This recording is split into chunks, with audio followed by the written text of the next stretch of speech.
Hey everybody, Aaron Zamzow here, Fire Rescue Athlete Podcast. This is a continuation of a podcast I did a couple weeks ago. Reasons that we as first responders need to exercise. Now I covered 1 through 10, and they weren't in any real order. It, it's there are so many reasons why we need to work out as first responders, and a lot of this is personal as to what motivates you and why. But I think when it's in your face in a list like this, it might mean a little bit more.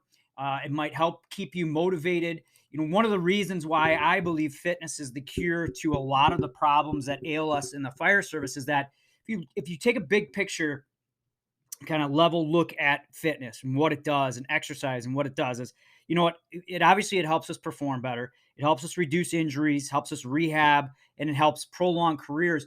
But when you dig into the research, right, cancer is the one of the going to be number one killer of firefighters here in the next year or two. And exercise helps reduce a lot of the cancers, especially those that we face. PTSD, mental health issues, behavior health issues.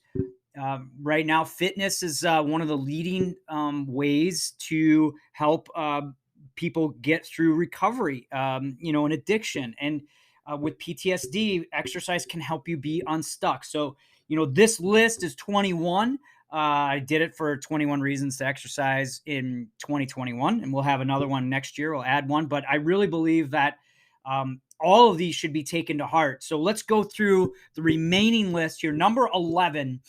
Exercise helps your body function more efficiently, leads to better oxygen utilization, which fuels your cells. So it boosts energy. Let me say that again. Fitness and exercise helps boost energy. Now you might say, hey, dude, Zam, when I did one of your workouts, man, I was zapped. But what happens is over the course of time, your body utilizes oxygen again, becomes more efficient, and will help you be more energetic and have more energy throughout your day in the long run. So exercise can actually lead to more energy. When you first get started, especially if you had a long layoff and you get back into it, I get, where you're like, man, it drains me. But after that first 10 or, 7 to 10 days, it really starts to drive more metabolic processes and helps with that energy. The other thing, number 12, it improves your sleep. Now, exercise, a lot of the experts, they don't exercise right before you go to bed. But, for us as first responders, sometimes we don't have that luxury of choosing. But research does show that physical exertion as you engage throughout the day helps your body's circadian rhythms and helps them keep in tune. It also helps you get more in touch with what you're feeling and how your body responds. So it might, that I think transfers to being able to bring your body down, calm it, and fall asleep. So exercise can improve sleep. Number 13, I know a lot of people are going to love this one. Exercise improves your sex life. Google it. Just be careful where you're Googling this one, but tons of research on this. Keeps your muscles active. It helps promote, the demands on the endocrine glands, keeps your hormones in balance, helps with blood flow. The more muscle mass to have, the greater stimulation to produce androgens, which help both men and women maintain their sexual functioning. You also have better self-confidence when you work out consistently, better body weight, better control of your muscles. That does go a long way when you're in the, bedroom. So exercise improves sex life. Number 14, if you can't remember why you're listening to this podcast, you need to start working out more because exercise helps boost memory. Staying consistent. Now, there's a lot of studies on how, the blood flow, the increased oxygen through the brain helps with memory. It also helps lowering of cortisol and the stress hormone, which then can be associated with improved mood and memory. So, and this kind of draws into the whole cognitive functioning and where actual exercise consistently helps with cognitive function, memory included. And so let's go to 15, where they show that exercise can actually build intelligence along with memory. Intellectual skills benefit from regular physical activity. When you exercise, you get that oxygen flowing through your muscles, which is good for the muscles, but also through your brain, which helps feed your brain and can actually, now what the research is showing is it can actually stimulate new brain cells and neurons, lowering your risk of cognitive impairment and Alzheimer's, and it helps to combat Alzheimer's disease is what they're finding. Back in the day, they never thought that you actually could regenerate neurons and brain cells, but they're finding otherwise now, and exercise is a key component to doing that. So let's look at number 16. So you got memory, you got intelligence, you got a boosted sex life. You sleep a little bit better, maybe because if you're having more sex, you're going to sleep a little better after that. It boosts your energy to have, throughout the day. And then number 16, it's going to lower your anxiety. We talked about cortisol levels. We talk about inflammation, and it's what inflammation is doing to us as first responders, wreaking havoc. It's causing all of those different health issues. It can be linked to all of those. So exercise can improve your mood, which transfers to how you deal with anxiety, how you deal with that chief, how you deal with that crew member, how you deal with that situation that's in front of you that might be stressful. You can also learn to control your heart rate rhythms a little bit better when you're exercising. You have a better mind and muscle connection. All that leads to managing your anxiety, managing your depression. Again, and we talked about the circulation benefit, lowering cortisol level. All of this stuff leads to a better control and a lower level of stress and anxiety, which I think transfers to so many different things, especially in today's society. So exercise consistently can lead to lower anxiety. And there's actually some research out there that exercising 3 times a week consistently at 30 minutes or more can do better or do more for you than anti-anxiety medications can. So that's something to put in your back pocket. If you're starting to get anxious and stressed out, go for a walk, get moving, get that blood flowing, and start getting more consistent with your fitness. Number 17, if you see the post that I have, you'll see this: build strength and muscle. A lot of members of the FRF Nation send me messages about how our workouts help build that muscle mass. And now we're not talking about, huge bodybuilding mass here. We're talking about just general muscle that we need for us to do our jobs, number one, and to combat a lot of the health issues that could be, that can be associated with lower muscle mass. The lower muscle mass you have, the lower your metabolism, the more fat you probably will displace and put on your body. So having muscle helps us with so many different things. It helps with metabolism, helps us with performance, and it just helps us be a better first responder. So by working out, and I'm going to say functionally and correctly, and you can read and listen to some podcasts, listen to or read some blogs that I post about how to do that more functionally. But functional exercise builds strength, builds muscle, which helps us do our job better.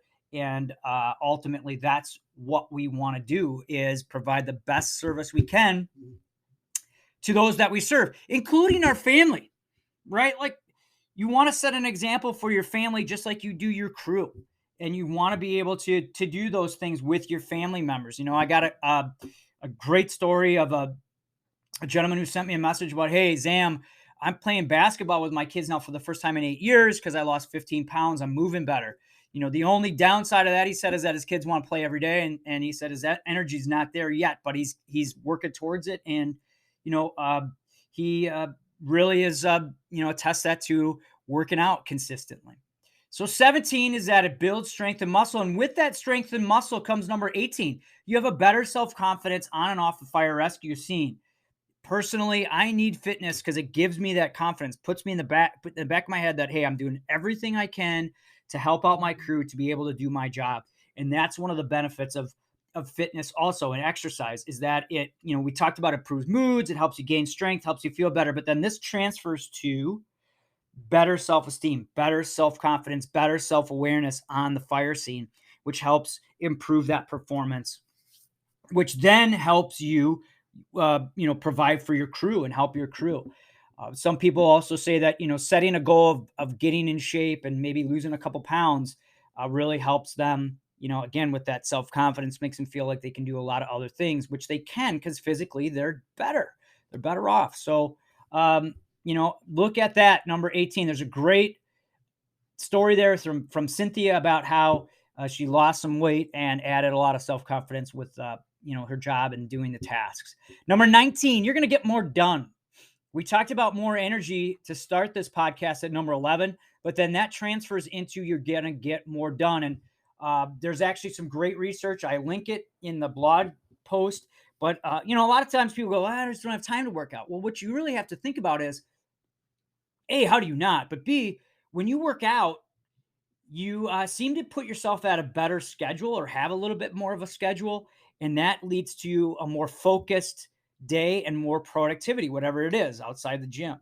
And that's actually proven now in a Journal of Workplace Health Management study that found that people that did exercise and made time for exercise were more productive. So with that energy comes more that you will get done. And it may seem counterintuitive at first, but trust me, it will play itself out as you get more consistent.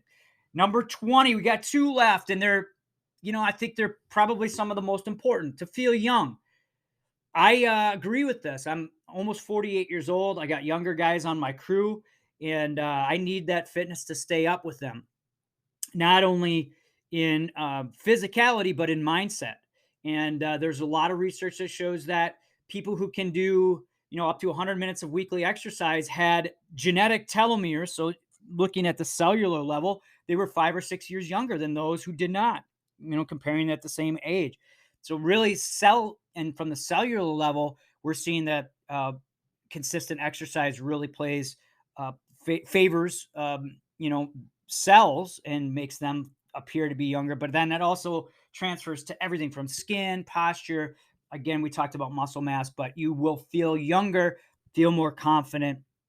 So you can keep up with, I like to call them the young punks, but they're really not. They're great people. They help motivate me, but you'll feel a lot younger. There might be mornings where you wake up, you're still a little stiff and sore, but you will, working out, training properly, you're going to feel more mobile and more active and energy throughout the day. So feeling young is a great reason to work out here. Number 21, as you hear the birds singing here in the background, that's a clock that I have in my office here. Funny story behind that, but we'll talk about that another day. So as you are hearing birds chirp, that is just an emphasis that number 21, consistent fitness and exercise will reduce your chances of cancer. I mentioned this in the beginning of the podcast. Cancer is going to be one of the biggest killers of firefighters and first responders. Now, there's a lot of research coming out as to why. I personally believe that the inflammation that we have, the cortisol levels that we have from the everything from the lack of sleep to the poor nutrition to sometimes a lack of activity to the constant influx of sirens and bells and whistles that causes a lot of cortisol level, increases inflammation, which then can lead to a lot of health issues. Exercise, fitness, along with good nutrition helps control that, which then will decrease your chances of cancer because higher inflammation leads to higher cancer levels. But what the research is really pointing towards is that you can lower that by anywhere between 14 20. I believe it's going to be higher than that as more and more research comes out. But you can lower your chances of the common cancers that we face in the fire service and as first responders by consistently working out. There's no foolproof cure for cancers yet, but prevention is the best mode of attack against this disease. And if we want to try to control that as a fire service and lower our total instances of cancers within the fire service, we really need to promote proper fitness. We need to lift each other up and motivate each other to stay active and working out. And I think number 21, I think it should be number one as to why we should be working out is, again, that cancer. You're going to see more and more research that comes out about how prevalent it's going to be, and it is within first responders. And I believe that this is one of the best ways we can prevent it. So if anything, I hope you kind of got a better idea of why you should be working out, why you need to be more consistent with your fitness. And I know that it's it's a process. Everybody's got their own story. Everyone's got their own journey. But in the back of your head, you need to really start making the commitment to yourself. And it's tough for us to do because we as family members have all these commitments to our families. We as leadership, or we as members of a fire department have commitments to the fire department and our crews. But hear me out. You are a much more productive member of your family and of your crew when you are fit. And one of the best ways to do that is to set that time, stay consistent, right? And if you need help doing that, I have a link for a program that can get you started on the first 30 days.